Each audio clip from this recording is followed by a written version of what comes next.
পুরুষদের অসহায়ত্ব প্রায়শই খুব কম মানুষের নজর কাড়ে।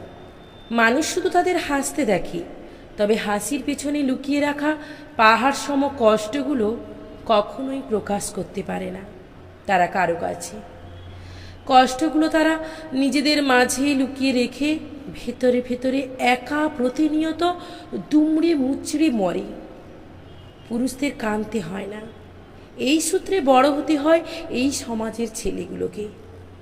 আঘাত পেলে কেঁদে ব্যথা বোঝানো কিংবা কষ্ট পেলে বলে মন হালকা করার অধিকারটুকু সমাজ দেয়নি পুরুষদেরকে।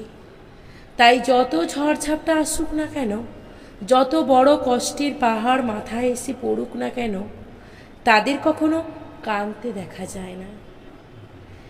নারীর হাসিতে মুক্তা ঝরলেও পুরুষের হাসিতে যা ঝরে পড়ে তার নাম বলতে না পারা দুঃখ।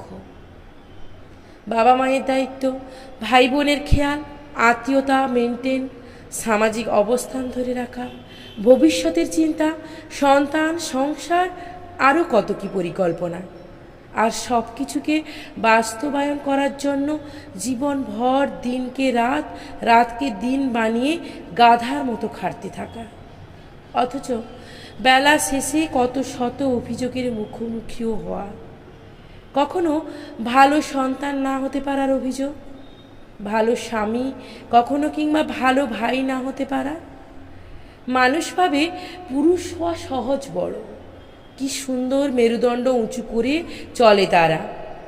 অথচ সেই মেরুদণ্ডটা শক্ত করে হাঁটতে গিয়ে কখন যে নিজেদের পুরোটা ঢেলে দেয় তা দেখতে বসে আছে কারা। ওই যে বলে না, যেই বটগাছ ছায়া দেয় তারও কখনো কখনো ছায়ার দরকার হয়। যদিও বটগাছের ক্ষেত্রে সবাই তা মানলেও পুরুষের বেলায় তা মানতে নারাজ। ঘর থেকে সংসার, আপন থেকে পর, সবাই শুধু পেতেই চায় পুরুষের কাছ থেকে।